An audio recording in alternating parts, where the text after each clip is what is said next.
Why is it so hard to follow Jesus?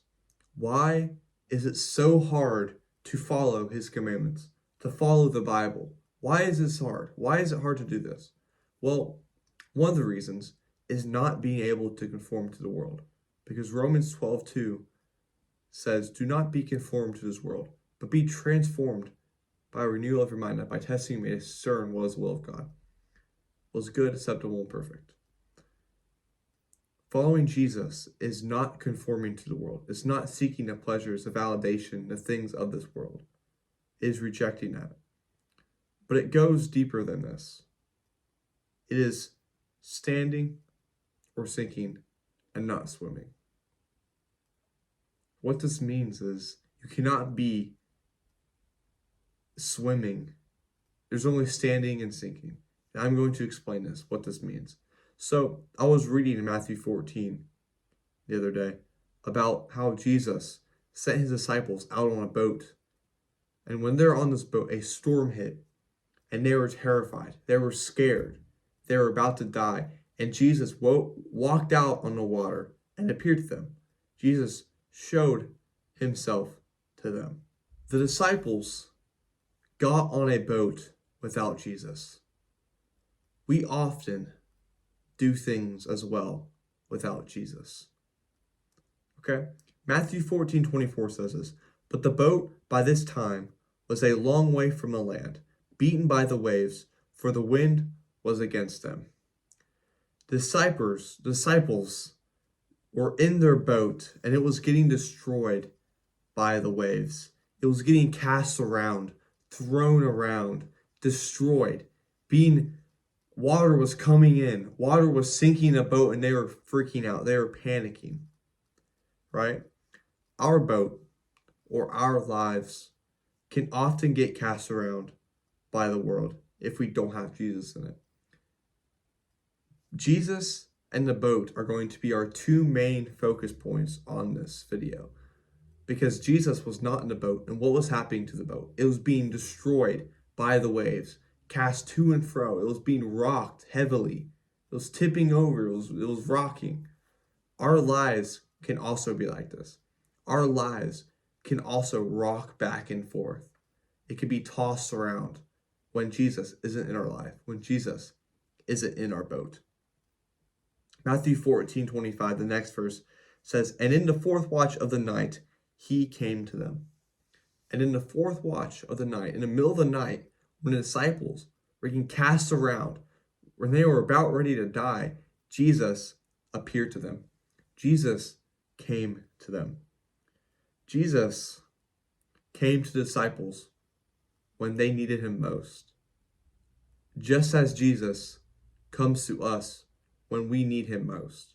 When we need Jesus most, he comes to us. He makes himself known.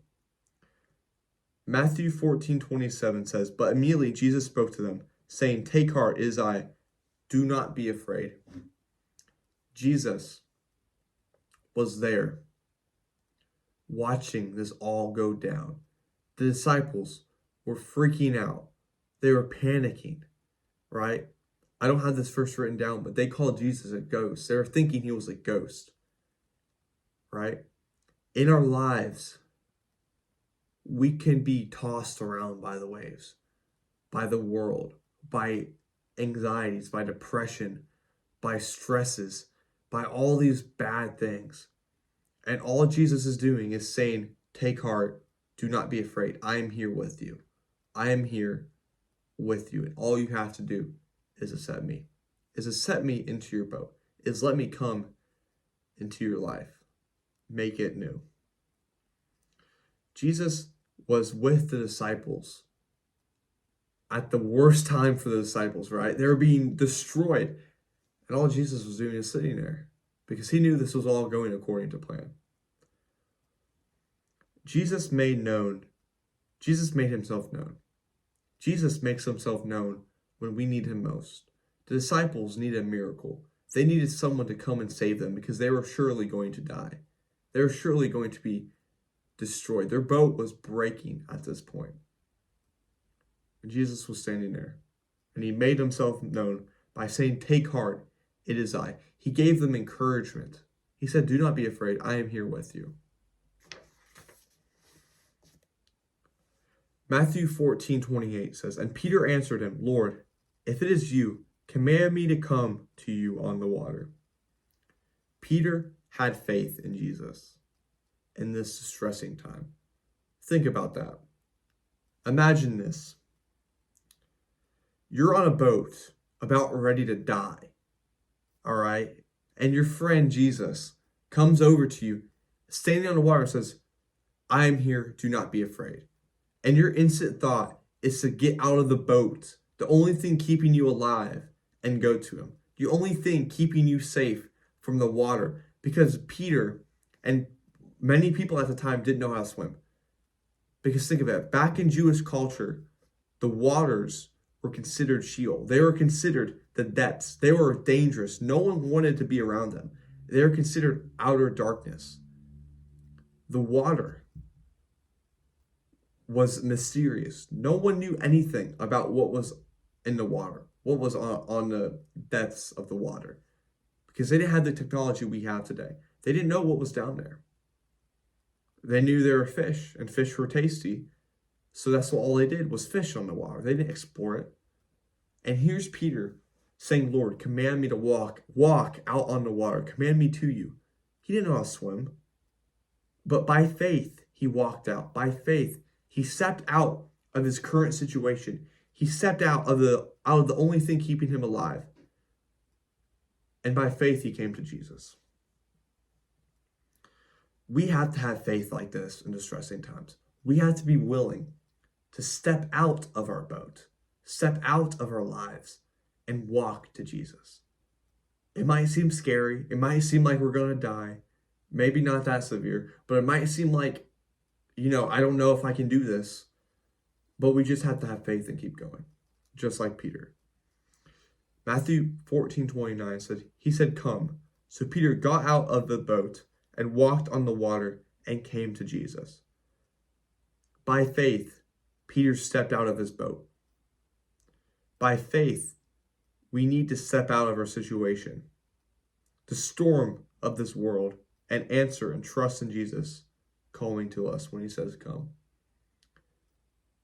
Jesus just said, "Come, follow me, come to me." Peter was no doubtably terrified about stepping out of the boat. He was terrified about walking out on the water. But Jesus said, "Come." And by faith, he did. By faith, he stepped out of his boat and pursued Jesus. We need to step out of our lives, step out of the storm that is causing our lives to be rocked back and forth, just like this boat. And by faith, pursue Jesus. And by faith, follow Jesus. Matthew 14:30. But when he saw the wind, he was afraid and began to sink. He cried out, "Lord, save me." Peter stepped out of his boat by faith. Peter walked to Jesus by faith. Jesus said, "Come," and Peter followed. But as soon as Peter doubted, as soon as Peter was scared, as soon as Peter took his eyes off of Jesus, took his eyes off of the one thing that could save him, and started focusing on the world, started focusing on what was going on around him in his life, he started to sink. And he reached up and said, "Lord, save me." He called out and said, "Lord, save me." When we're in our lives and our lives are being destroyed by things, we are stressing, we are worrying, people in our lives are leaving us. You might have depression, anxiety, stuff, and that stuff is happening in your life and you don't know what to do.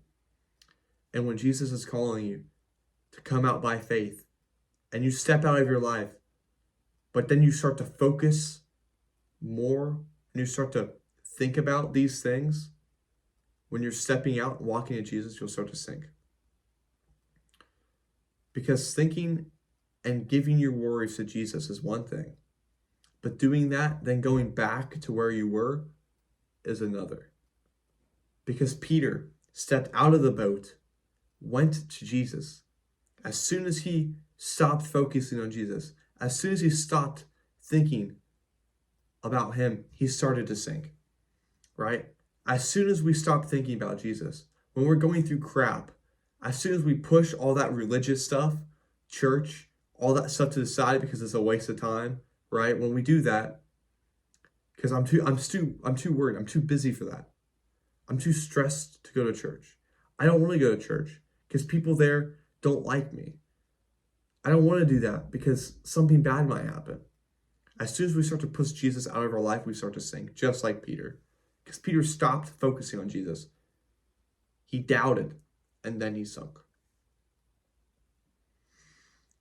Matthew 14:31, next verse. Jesus immediately reached out his hand and took hold of him, saying, "O you of little faith, why do you doubt?" As soon as Peter started to sink, he said, "Lord, save me." And Jesus immediately stuck out his hand and saved his life. He immediately put out his hand. Right? When we're going through crap, when we're going through stuff, and we start to neglect the Word of God, and we start to neglect praying and reading the Bible, right? Having fellowship, when we start to push away Jesus, all we have to do is say, "Lord, help me. Lord, save me." And Jesus will put out his hand and he'll drag us back up to the surface. Because think about it like this. I want you to think about it like this. Peter was in a boat. Okay, Peter was in this boat and it was being destroyed. Peter stepped out in faith, but as soon as he lost his faith, he started to sink. Okay, this is much worse than being in the boat, right? Because the boat is providing you with some safety, some shelter. But the open water, there's nothing there, just you. And Peter couldn't swim, right? That's like our lives. When we step out of our crap, of our lives by faith, but then we lose that faith, we start to sink. And often we're worse than where we were, right? And all we have to do is go back. All we have to do is say, "Jesus, help us." Because a lot of people in my generation, and I see this all the time, and generations ahead of me, they grow up in church. They leave church once they got to college, and then they realize, where the heck am I? What is going on with my life? And then they go back to the church. Same thing with Peter. Peter was in faith. Then he lost that faith. Then he started to sink. And then he went back to that faith. And he was forgiven for that. He was brought back up to the surface. Okay, so if you ever lose your faith, if you ever start to lack on your faith, just pick yourself back up and keep going. Keep moving. Say, "Lord, forgive me. Help me to keep going. Help me to keep pursuing." Matthew 14:32. And when Jesus and Peter got into the boat, the wind ceased. As soon as Jesus entered the boat, the wind stopped. As soon as Jesus enters our boat, the wind, the things of the world, the struggles, the sufferings, they start to go away. Because this boat that the disciples were in represents our life. And the wind, the waves, the storm represents the things we have to go through in our life. And Jesus, of course, represents Jesus.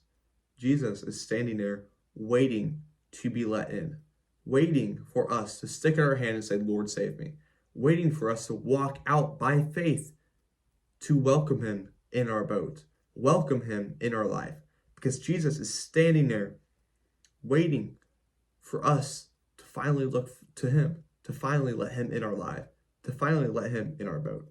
Because as soon as Jesus entered that boat, the wind stopped. The wind ceased completely. All we have to do is let Jesus into our boat. All we have to do is let him come into our life, and we will be blessed. And we will stop having as many struggles as we do. We will be greatly, greatly, greatly blessed Because all we have to do is accept Jesus into our life, and he will help us through this storm. He will calm the storm, because as soon as he walked in that boat, the wind ceased. He saved the disciples' life, and he did that because they had faith in him. All we have to do is have faith in Jesus, and he will save us through what we're going through.